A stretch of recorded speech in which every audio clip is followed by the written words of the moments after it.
참 예수님,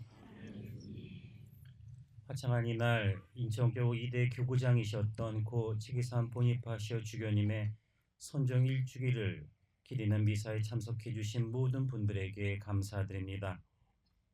아울러 이 미사를 위해 봉사해 주시는 모든 분들에게도 감사드립니다. 오늘 우리의 작은 희생과 기도가 고 치기산 보니파시오 주교님의 천상 영복을 위한 제물이 되기를 바라는 마음입니다. 어느새 1년이라는 시간이 흘렀습니다. 1년 전 일이 떠오릅니다. 2016년 5월 30일 이른 새벽에 전화벨이 울렸습니다. 저편에서 다급한 목소리로 주교님이 선정하셨습니다 라는 짧은 메시지와 떨리는 음성을 들었습니다. 믿기지도 않았고 일어나리라고 생각하지도 못했던 일이었습니다. 국제성모병원진들이 급파되어 주교님을 모시고 오는 동안 내 상황은 선종이 아닌 위독의 상태였습니다. 병원 중환자실에서 만난 주교님은 당신이 세우신 병원에서 돌아가시고자 하는 의지를 보여주시듯이 숨을 거칠게 몰아쉬고 계셨습니다.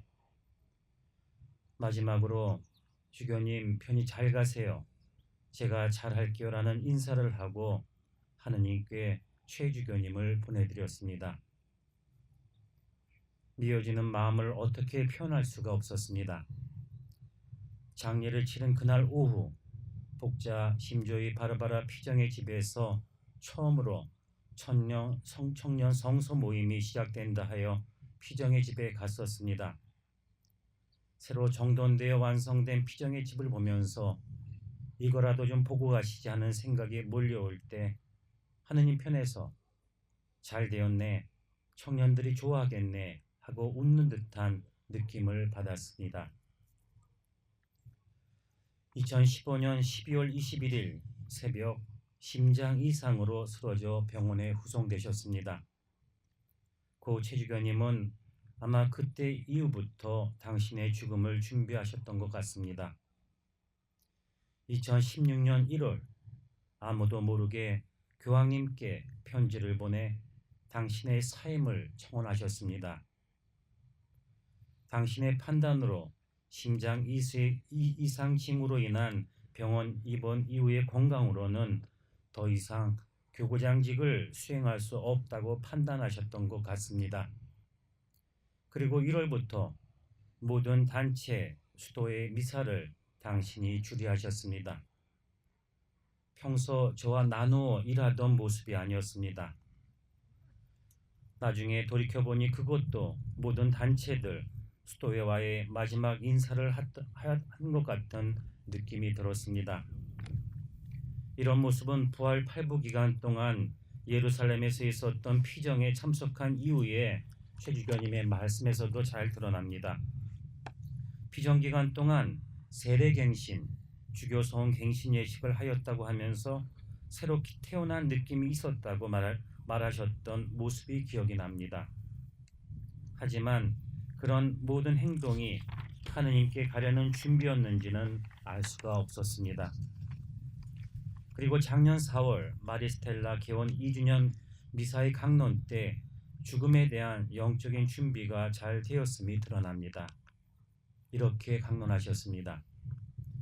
우리 모두 예수님의 십자가로 구원받았으니 부족한 가운데에서 늘 감사하고 기도하고 기쁘게 사세요. 세상에 대한 기대와 집착보다 하느님 나라에서 살 준비를 해야 할 때입니다. 주님을 바라보고 천국을 바라보며 말입니다. 이런 영적인 준비는 당신이 돌아가시기 전 매일 미사 때 하신 강론의 내용과 같습니다. 돌아가시기 전 이런 강론을 많이 하셨습니다. 자비의 희년을 보내고 있습니다. 하느님의 자비를 조금이라도 알면 사람들이 그렇게 죄를 짓지 않을 테인데 안타깝습니다. 하느님의 자비는 너무도 무한합니다.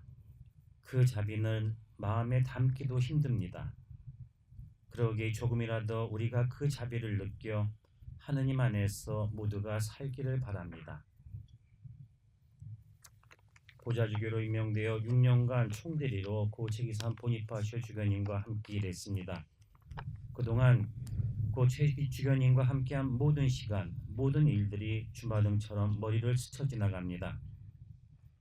교회의 직무를 맡는다는 것, 교회를 하느님을 대신해서 책임진다는 것의 무게를 기쁘게 짊어진다는 것이 쉽지 않음을 옆에서 보았습니다. 하지만 고 최기산 주교님은 늘 기쁨 안에서 살았습니다. 매일 사무실에 출근할 때 웃음으로 인사하던 그 모습이 아직도 눈에 선합니다. 고 최기산 보니파시오 주교님은 참 사랑이 많으신 분이었습니다. 정도 많으신 분이었습니다. 그러기에 그분을 떠나보내고 1년의 시간이 지났음에도 그분의 빈자리를 깊이 느끼고 있고 마음의 허전함을 간직하고 있습니다. 죽음은 신앙인에게 있어 하느님에게로 나아가는 기쁨의 문입니다.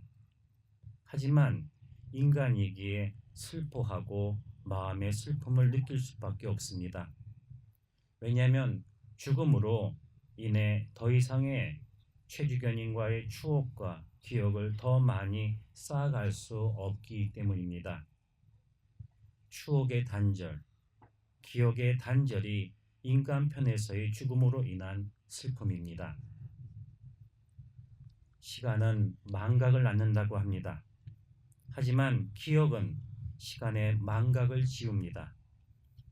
1년의 시간이 우리로 하여금 고 최주교님과의 일을 천천히 잊어버리게 합니다. 하지만 2002년부터 2016년까지 만 14년 동안 제2대 인천 교구장으로 하느님의 일을 하셨던 그 기억은 우리 신앙에 새록새록 그 의미를 더해갑니다. 사회가 급변하였던 2000년대 교회도 사회의 변화에 맞추어 변화된 모습으로 탈바꿈을 요구받고 있었습니다. 사회 복음화에 대한 구체적인 사목적 대응을 사회는 교회에 요구하고 있었습니다. 또한 사회가 발전되고 생각들이 다양화되면서 신앙에 대한 도전들도 많아졌습니다. 예를 들어 낙태, 생명 경시의 문화, 선교율의 하락, 청소년 사회 부정후의 문제, 노인층 인구의 증가, 인천교육 지역 내 인구 증가와 신도시, 국제도시 건설, 사회 사상의 다양화와 이에 따른 충돌 현상 등이 2000년을 넘어서면서 사회가 겪는 어려움과 어려움이었고 똑같이 교회도 직면하게 된 문제들이었습니다. 이런 세상의 도전에 고 최기산 보니파시오 주교님은 다양한 형태로 이에 응답하셨습니다. 미혼모를 위한 집과 자립시설들의 확충, 청소년들의 단기, 중장기 쉼터와 자월 작업장의 확립, 사회복지법인 건립, 사회복음 선포를 위한 대학교 인수와 병원 건립, 교회 내 복음화를 위한 복음화 연구소 건립, 가톨릭 문화 융성을 위한 가톨릭 문화원 건립, 교구청 이전 및 청소년 센터 건립 등등 다양한 분야에서 교회가 복음 선포에 중추적 역할을 하기 위한 기초를 놓으셨습니다. 14년이라는 짧은 시간에 하기에는 너무도 많은 일을 하셨습니다. 시간의 망각으로 모든 것을 되돌리기에는 너무도 많은 기억을 남겨두셨습니다. 이런 기억들은 우리 모두로 하여금 각자의 위치에서 다양한 모습으로 힘차게 복음의 일꾼으로 살아가기를 당부하신 느낌으로 다가옵니다. 그러기에 일주기를 지내며 그분의 모습이 더욱 그립고 생각납니다. 얼마큼 우리는 하느님의 자비를 느끼며 천국을 그리며 살고 있는가? 얼마큼 우리는 복음의 일꾼으로 각자의 위치에서 충실히 살고 있는가? 이것이 고 최기산 보니파시오 주교님이 우리에게 던지는 질문인 것 같습니다. 주교님이 보여주신 복음을 향한 사랑과 열정을 우리 모두 가슴에 담고 우리도 천국에서 만날 때까지 충실한 하느님의 일꾼으로 살았으면 합니다. 나는 길이요 진리요 생명이다. 아멘.